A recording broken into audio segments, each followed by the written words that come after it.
Good evening and welcome to episode 22 of the Isolation Podcast in association with the University of Liverpool's Politics Hour. We got there in the end. I'm again joined by Juliana and Charlie on the line. Good evening to both of you. Good evening. Good evening, Chris. We're also in the presence of a very special guest this evening. So we're joined on the line by Alastair Campbell, writer, communicator and strategist, best known for his role as Tony Blair's spokesperson, press secretary and director of communications, and maybe most importantly, Burnley fan, but we'll come to that a little bit later on. And I certainly didn't list that off your website, Alastair, but thank you very much for joining us. Yes, you did. It was all good research. Okay, well, I guess it's probably good to start with quite a broad question, Alastair. You're in a government advisory role through sort of a number of crises, probably none of which are directly comparable to now. Sort of, we had the fuel crisis. Obviously, there was Iraq. What do you make of the government's response to this pandemic thus far? Well, I'll try and be fair and I'll try and be reasonable. I mean, I agree with you. There's nothing quite like this that we had to deal with because it's so kind of complicated and multifaceted, and it kind of affects everybody. I guess the ones that made me think that were closest to this were probably the one you mentioned, the fuel protests and foot and mouth. Yeah, because you did feel with that the whole country was engaged in it and not very. It was difficult and all that thing about, listening to the science and the epidemiology and what have you. But this is on a different scale. This is off the scale hard. I'll give that to the government. And for the first few weeks of this crisis, I was getting loads of media asking me to comment, and I was thinking about writing stuff, and I didn't for a long time. I am now, because I actually have not been happy with the way they've handled it. I think the early days were very lax and very cavalier. I think these briefings, I don't know if you watch the government briefings, I don't think they're serving the public terribly well, either the government or the media, to be frank. And I think they just haven't sort of taken the public into their confidence with the decision making that's going on. It's all very well to say we're listening to the science and we're taking the right decisions at the right time, but you can only know that if there's a kind of big picture strategy that the public really understand, and they've never really explained that. And call me a sado, but I spend quite a lot of my day, once I've been out for my walk, I spend quite a lot of my day watching different briefings in different parts of the world and how the different leaders are dealing with it. And I tell you, some of them are just different league. Jacinda Ardern in New Zealand has been brilliant. Now they've had, I think they've only had 4 deaths up to now. I do a lot of work in the Balkans, and I'm very friendly with the Prime Minister of Albania, Edi Rama. I think he's done a really good job. I think the Irish have done a good job. I think in Europe, in a funny sort of way, I think Macron and Merkel both been pretty good, but the Greek Prime Minister has been pretty amazing. And then I look at where it's been really, really bad, like New York, but Governor Cuomo, in terms of crisis management, he's been good. Trump's been embarrassing, been horrific. I've actually had to stop watching him. Can't even watch it anymore. The nastiness, the narcissism, the lying, the racism. You thought it might stop for this, but no, it's kind of just carried on. So our government, I'd say, in terms of, somebody sent me a tweet yesterday that, as you know, I'm obsessed with football. And they said, if you look at I think it was testing, we're 53rd in the world. That is Wycombe Wanderers. So, I don't think you can say, and now on deaths, we're above 12,000, and of course, a lot of people would have died anyway. Just a lot of people do die. But you've got to say, I think that I don't think overall they've handled it well. I really don't. From the government side, Alastair, then, what would you be advising they do differently? Obviously, you mentioned the science there. Do you think they should be, because we see all sorts of graphs on social media, but we don't necessarily see the scientific evidence that the government is basing their strategy on. Do you think that's something that they should be sharing with us more widely? I do. I think that I think crisis communications is different to normal communications, and I think I've sensed the whole way through that Boris Johnson, if you just track back a bit, when it was all first sort of kicking off around the world, first in China, then Iran, and it was getting a bit closer. And even when it got to Italy, the general sense from our government was, we're sorted on this, don't worry, and the foreigners are panicking. And the World Health Organization was panicking.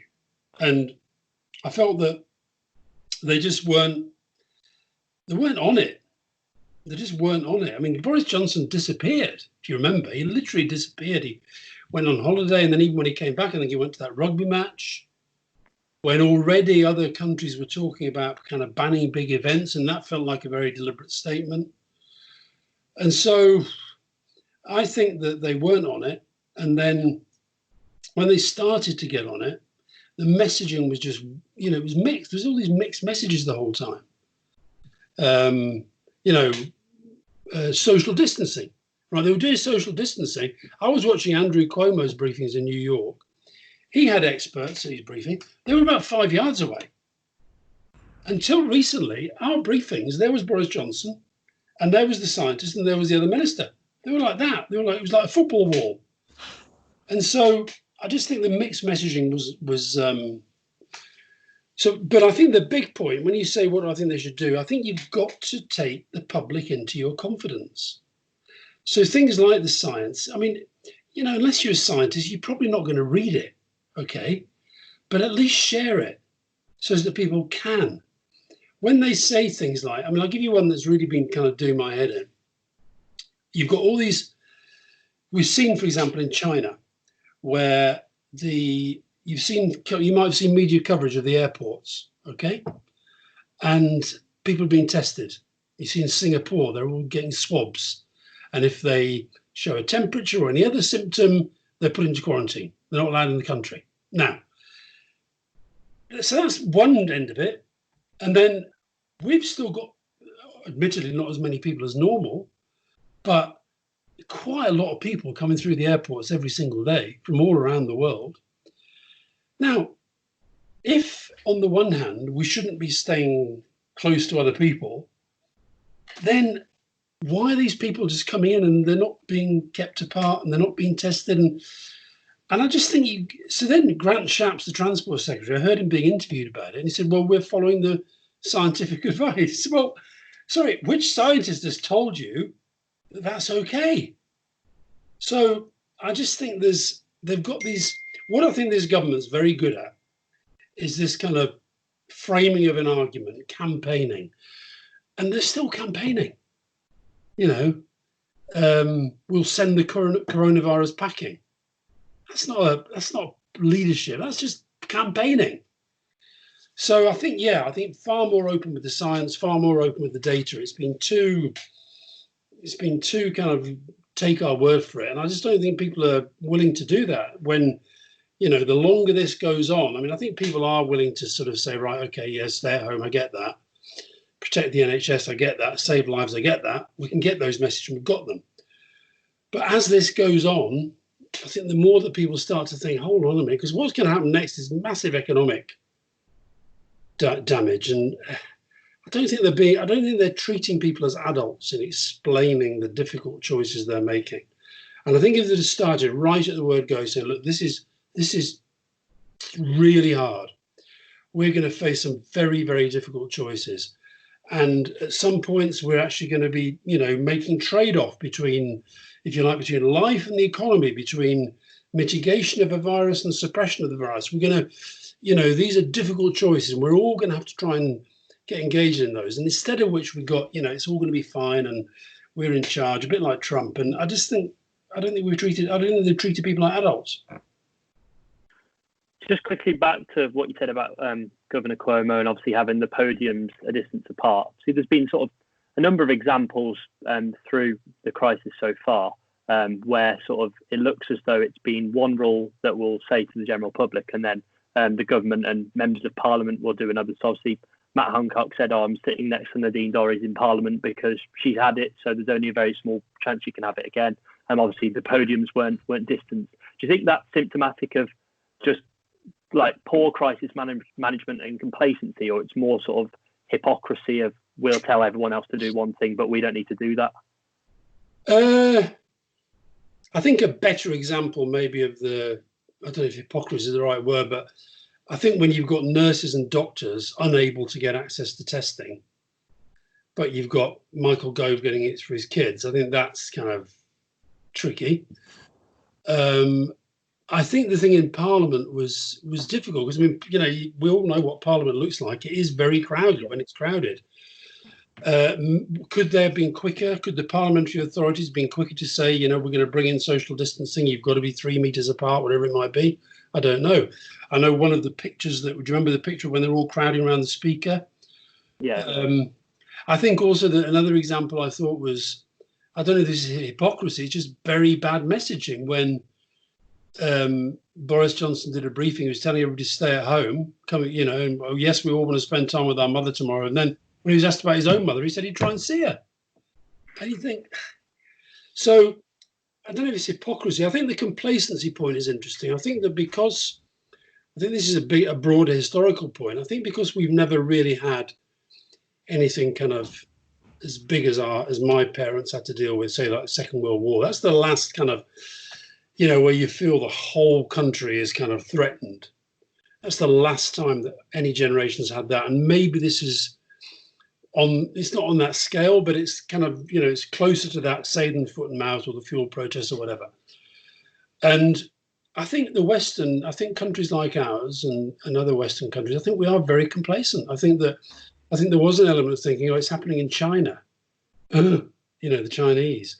And like all these viruses always seem to be kind of over there, and SARS and MERS, and they've never quite come and really impacted us in the same way. And I think there was complacency. And then I think, you know, don't get me going on Brexit, and I promise I won't, but I do think that the sort of Brexit mentality was allowed then to kind of, you know, infect some of the thinking. You know, the fact they didn't get involved in that European-wide procurement stuff, they weren't taking part in the European-wide conference calls to learn about from each other how they were handling it. I think that's a mistake. So, yeah, I mean, look, I say again, it's off the scale hard. I get that. But, you know, I think a lot of the things I've watched, I've just thought, I think they could do this a lot better. So, Alastair, if we move on to the sort of media side of it, so obviously you had this article this week and he set out, I think it was 20 suggestions for journalists to, you know, look at and maybe, you know, modify what they're saying in these briefings. So one issue you picked up on was that journalists are asking multiple questions, so sometimes 3 or 4 questions at once. Beth Rigby actually replied, not to what your comment was, but a similar comment, basically saying, well, OK, we've got many members of the public listeners asking us all these questions. So, you know, we need to ask a few. What would you say to this response that Beth said? Funny enough, I don't think she's been one of the worst offenders. I think her questions have been a lot more to the point than some have. Look, I understand that. I do understand that. But I think that at a time when Parliament's not sitting, these are the only points at which we're actually seeing these ministers kind of sort of vaguely being held to account.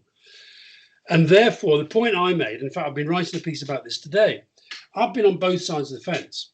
The point I was trying to make to the journalists is that I just know this from a long experience of having done, you know, I used to have to brief those guys twice a day. And the 2 points I've made to them. One is, the only question I ever really feared was a factual question to which I should be expected to know the answer. So, for example, at the time I wrote that piece, I don't know if I wrote another piece where right today, every single one of them should ask the same question until it's answered.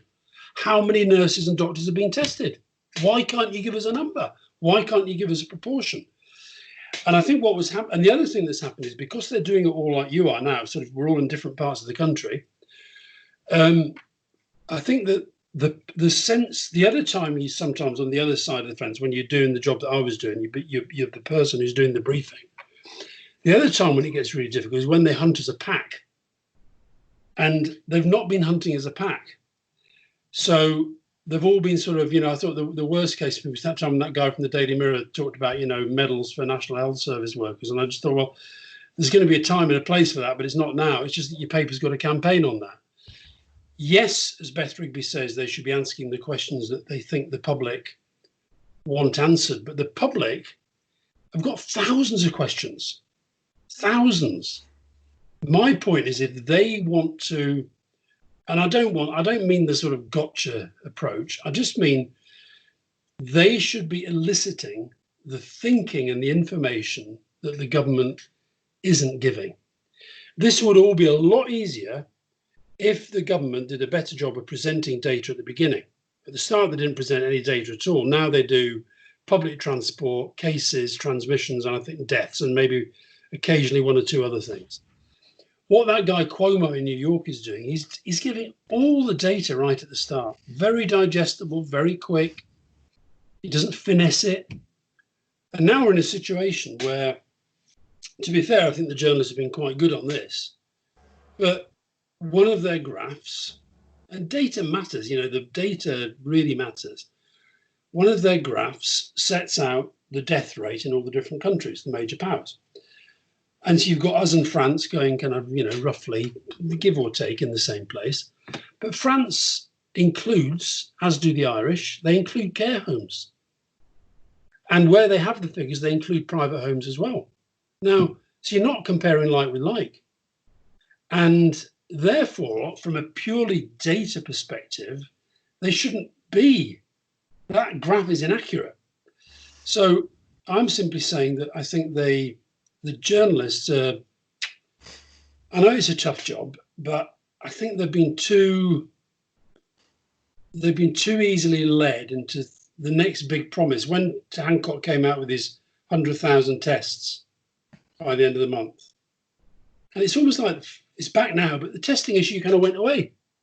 That was the story. Well, they're not going to do it, by the way. That's obvious from the way the data's going now. So I don't know what it is. I think the journalists have been a bit tame, to be honest. I don't mean they should be rude or aggressive or what have you, but they're not. I don't feel they're being tough.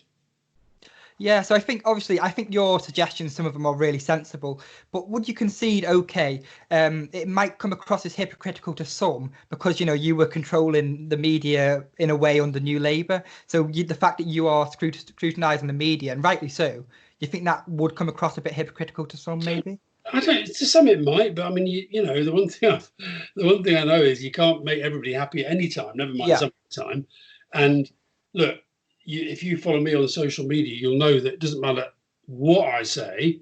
There will be some people who'll just go Iraq, dossier, spin, blah blah. I get it every single day, and I've had it all night, or ever since I left Downing Street. It doesn't bother me. Because I think all of us in this situation, you have to work out what, if anything, you can do. I'm not a nurse. I'm not a doctor. I can't drive a lorry. I can't develop a vaccine. All I can do that might be remotely useful to some people and it might be remotely interesting to other people is to look at it and say what I think. And I do think, going back to the first question about the crisis we were involved in, I do think that some of the stuff that I've written about the crisis that we were involved in and the principle and the things we learnt from the mistakes that we made.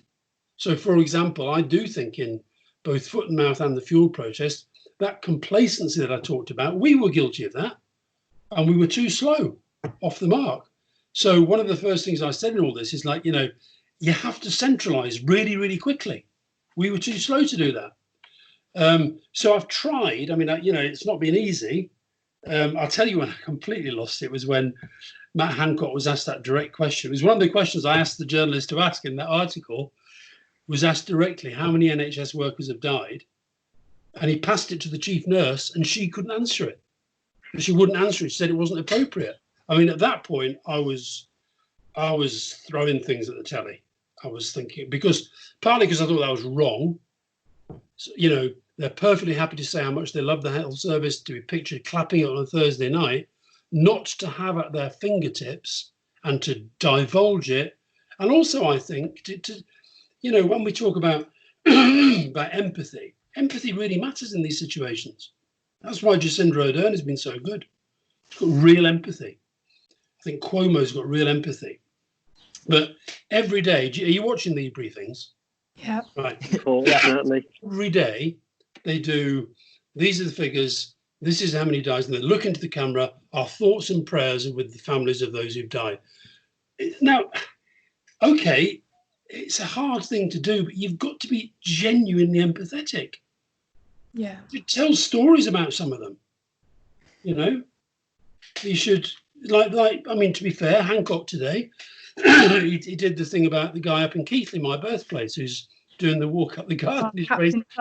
He's raised 9 million quid. It's amazing. It's fantastic, right? So, and that's the sort of thing I mean. Talk about that, but also do talk about the nurse who died. Do talk about the family of the doctor who died, who says that, his dad said there wasn't enough protective equipment. You should say that and say, look, if that's the truth, we're sorry about that. I'm going to look into that. I mean, the one the other day where Priti Patel, I'm sorry if that's how they feel. I mean, I think if we kind of, park a little bit of talk. Grab my water. Yeah, of course. Heaton. I know that. I love it. I love it so much. Brilliant. I shouldn't be this. I'm a Burnley fan and a Scotland fan, right? So I'm only doing this for Tom. We'll have to let him know somehow. But so if we kind of move on then to football, it's very apt. So there's obviously the propositions for the ways that the Premier League could continue in some form. And, there's the proposition that it could return to live TV, but behind closed doors. This would, work in the advantage of some clubs. So Burnley, for instance, 83% of their revenue is approximately from broadcast revenue. So even though it might work in the favour of clubs like Burnley in terms of not losing as much income, do you think this is a solution that would satisfy football fans like yourself, only being able to watch it on TV? Well, look, I'm basically the manager of Burnley, so I'd have to be on the bench. I mean, Sean Dyche, he's the front man, right? But I'd be on the bench. I'd be there at the touchline. I think this is a really difficult one because, the football. I think that. I mean, I really am missing football. I really am. I wrote a piece this week for the New European about the 20 things I'm missing most about the lockdown. Burnley was number 1. I think live sport on TV was about number 6. So my relatives were number 13. So I don't know if that's going to... And the other thing, don't forget, I think at some point you can have a situation, you've seen this sometimes already with some of the countries where they're further ahead, in terms of getting the virus before we did. I was talking to one of our MPs yesterday who was saying that what's going to have to happen is, in a sense, you're going to have to have an accelerator, and there might be the brake every now and again as well. So I guess from the footballer's point of view, they want to get this season finished, okay? And I understand that. I think it's unrealistic. I know you've got 2 Liverpool fans here. I think it's unrealistic just to give Liverpool the title, because then you're into all the stuff about, well, who gets in the Champions League if there is one, who gets relegated. So I think the season has to be finished. And the clubs, if you're Bournemouth, why would you agree to go down now when you might not go down? So you're not going to just write this. So they've got to find a way of finishing it. And that might be the way to do it, is that they all say, right, okay, we've got X games to go. We all go to one of these big Nightingale hospitals, take all the ventilators out, have a few football pitches, and we'll just play loads of games and get it done, and then try and get next season started. Because, and for the clubs, you talk about the broadcasting, these broadcasters who pay all this money, if they don't get the games, they're not going to pay. Yeah. So I think they've got to try to find a way of getting this season done. And I think in the end, you know what I think might happen? I don't know this. I haven't talked to many people in the football. I've talked to people in Burnley, but not in the football authorities. I wonder if they might prioritise getting this season finished, whatever. And then if next season gets screwed up or has to be adapted, and maybe they only play one game against each other, I don't know. But, you know, I think that for fans, the other thing that's, you know, if you think about something like 9/11 and the fact that it changed security forever, okay, you go through airports now and a lot of the changes because of 9/11. Are we going to have to change the way that we behave at football? Yeah. Are we going to have to, you know, are we going to have to be apart from each other? You know, when Burnley... It's a huge shift, isn't it, then? When Burnley beat Liverpool, I mean, you know, the first thing I do when Burnley score a goal is I hug the nearest person to me, regardless of who they are, right? So I'm not going to stop and say, by the way, have you been tested? Have you got the virus? If you have the virus, you know. So all that's going to be, this is going to be with us for years now, how are we going to live through this? So I don't know what's going on with football. All I know is Burnley, we're on a very long unbeaten run. 7 weeks plus since this started. Sean Dyche is the reigning manager of the month, and Matty Vidra got the most recent goal of the month. I've got a bit of like a twofold follow-up to that then. Would it worry you purely from like a supporter's perspective? Sort of, I watched your interview with Trent Alexander-Arnold a few weeks ago where he said he hates Turf Moor, and having been there last year when we came back from the dead and won, which I don't imagine would have been your best Wednesday night to date. It's not nothing against Turf Moor, but it's quite an intimidating away end to be in. So would you be worried about a loss of sort of home advantage? And then secondly, this is also directly linked to Liverpool. See, week before last, when Liverpool announced they were going to furlough the vast majority of their non-playing staff, I was really disappointed in terms of like club values, and that I was very staunchly that it shouldn't be done. So I'm thankful now that sort of sense has prevailed. But if you woke up tomorrow morning and Burnley had furloughed all of their non-playing staff, what would your reaction be? Yeah, I wouldn't be happy. I mean, Burnley is a really good club. But, you know, they're going to have to make all the clubs are going to have to make some pretty big decisions going forward. A lot of the ones I worry about are less the top clubs in the Premier League, like, you know, us and Manchester City and Manchester United.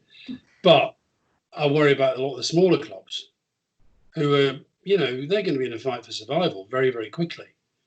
The thing, it's interesting you say the thing about it's not the sense of a home advantage. I just miss the atmosphere. It's different from being a Villa fan though, because we've got 6 of our last 9 games at home, so that, you know, could make the difference. And that's why I'm really concerned about playing behind closed doors, because our best away end this year was at Villa. Don't know why. Our fans can be very hit and miss away from home. Yeah. Villa was fantastic, great game that. Yeah. But no, so that's what I miss. It's the atmosphere. I mean, it's like friendlies. I've never been to a friendly game that I've enjoyed. And you know, when you're channel hopping, you know, when you're sort of sitting on the sofa and you're just channel hopping, you know, on this going through the sports channels, and if there's loads of different games on from around Europe, one of the biggest factors when you decide, I'll watch a bit of that, is whether there's a decent crowd there. The crowd's part of the spectacle for me. So I mean you haven't been watching any Belarusian non-league football on YouTube? No. My son was, because he's in the sports data business. He's not enjoying this at all. But no, and even things like, you know, I watch a lot of Scottish football. You know, sometimes if it's going to like St Mirren against Kilmarnock and there's only 3,000 people there, it's, you know, it's the quality is not that much different to say Rangers against Hibs, right? But you know, the crowd is a big part of the spectacle. So for me, it's very important that we get that back pretty quickly as well. Yeah, I think then, to kind of as a final topic to move on to, obviously lockdown is a really surreal experience for anyone, and I can imagine, you know, a lot of the work you do now has changed. You know, you've done a lot of public speaking, and that's kind of obviously not happening right now, not in person anyway. So, you know, what have you been doing to kind of keep a structure to your days, you know, other than your Instagram live yoga with Grace? It happened in that very. It was actually that study, wasn't it? I watched. Followed along with one of them. What about my tree of the day? Do you not follow my tree of the day? We've been following that on Twitter. Yeah. Oh, I love my tree of the day. When's Sean getting He got a bronze today. Oh wow! There you go. Finally made a podium. But listen, he got a shared bronze for a crap photo. But look at the message at the bottom. He said, "I put his picture on there. It says." Picture trees at night time got to be worth a gold. The guy's just been desperate. I gave him a sneaky bronze. I've not been sleeping, which is not good. So I've been getting up about 4 or 5, and I've been writing a lot. Been writing a hell of a lot. And then go for a walk, and then I'm in the house all day. So I've been doing a lot of writing, a lot of reading, a lot of listening to music, a lot of working out. And you're right that all of my sort of public speaking stuff has gone. Some of my sort of consultancy stuff is still there, and that can be done, you know, virtually. I've got to say, one of the things I don't miss, you know, having to wear a shirt and tie. I don't miss having to travel. I miss going to new places. I was meant to go to Ivory Coast last week. I've never been there before. So I missed that, but I don't miss the fact of traveling. I do miss trains, funny enough. I miss train journeys, but that's probably related to Burnley. But yeah, I've kept a structure mainly through writing, and through, I know it sounds daft, but exercise and the stuff with Grace, and also the tree of the day. That's fab, to be fair. As a kind of like a, you know, kind of vibe of Desert Island Discs, but instead of like a lockdown list, what would you say you'd put on your top things that you've been, you know, watching, listening to, reading? You know, is there any Jacques Brel albums that you've been, you know, rediscovering? I'll tell you what I've been doing on the. Can you see my watt bike there? Oh yeah. All right, so I go in there quite a lot. And what I've been doing is I've been listening. I'm trying to get through every Motown song. Oh, how's that going? There's a lot of them. I've been listening to that. I've been listening to a lot of Scottish music. I've been playing my bagpipes quite a lot. Oh, fab. Yeah, I've done a bit of Brel. I always do Brel, Elvis, and ABBA. They're just, and the Four Seasons. They're just. Oh, I love the Four Seasons. They're just part of life all the time. But I'd say new stuff. Yeah, the Motown. I've discovered a new band called Antiros. Have you heard of them? Yes, I went to see. Well, I was going to go see them in Liverpool, but I couldn't go in the end. But I had tickets. Yeah, I like them. Yeah. I'd never heard of them. And then another one I discovered this on the last trip I was on a plane. French Senegalese Maître Gim, Gims. He's worth listening to. All right. Suggestions. Yeah. Put him in the bio. And are you wearing a QPR top?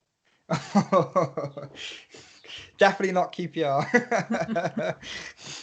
And with regards to the novel you're writing, is it going to be anything like Saturday Bloody Saturday? Because I really enjoyed that one. Did you? Yeah, I loved that. That was really great. Oh, good. Thank you for that.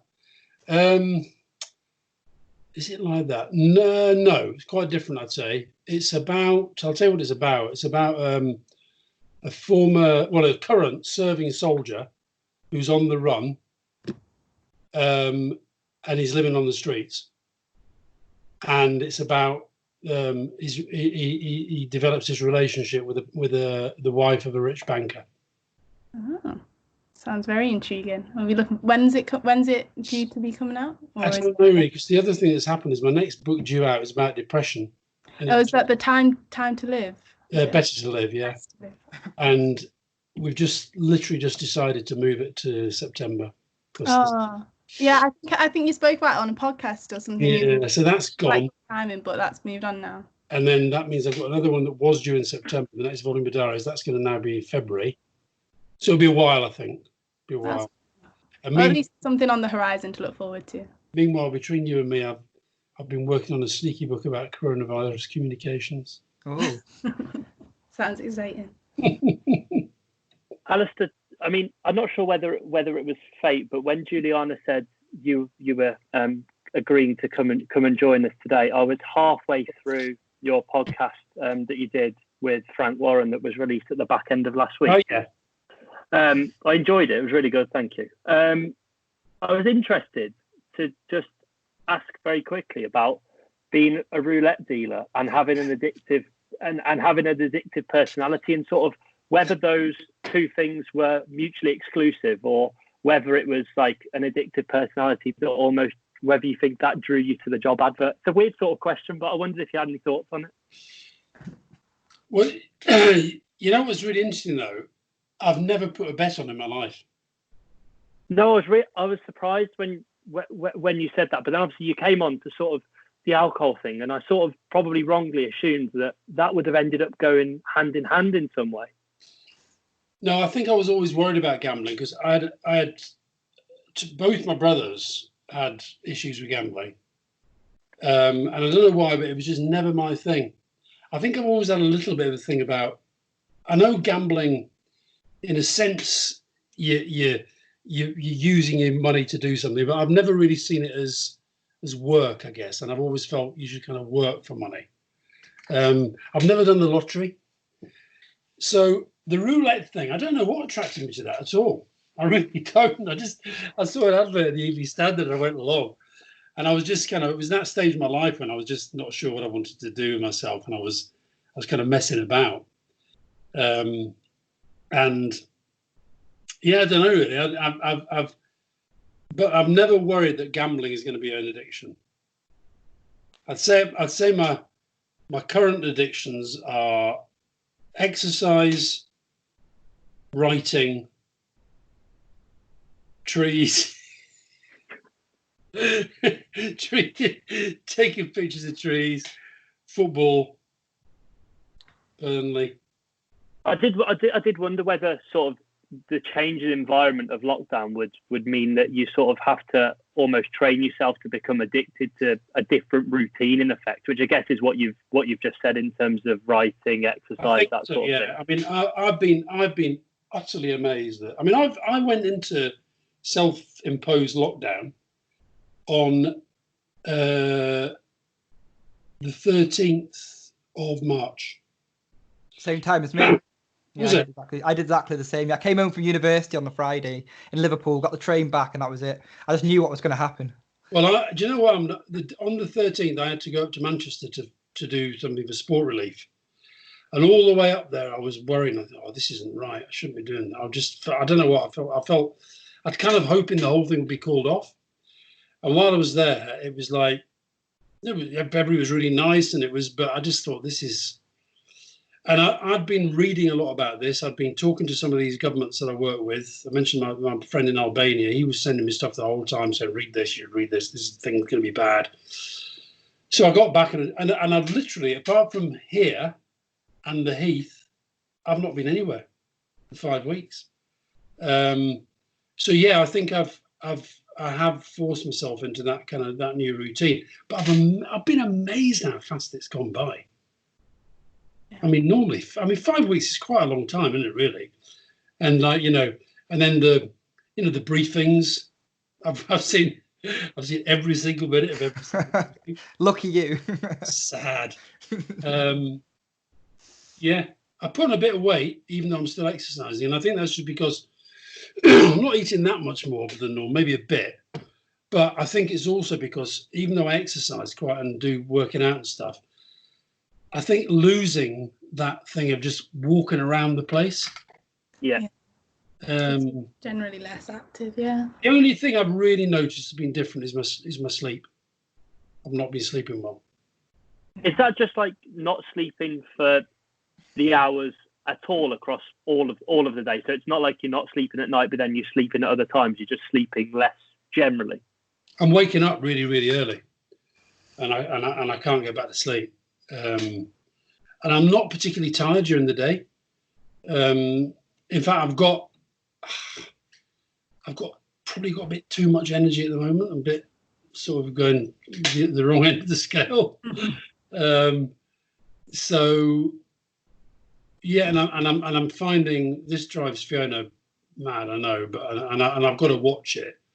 I mean, I know this sounds crazy, right? But when I wrote that piece about the Tree Olympics, right?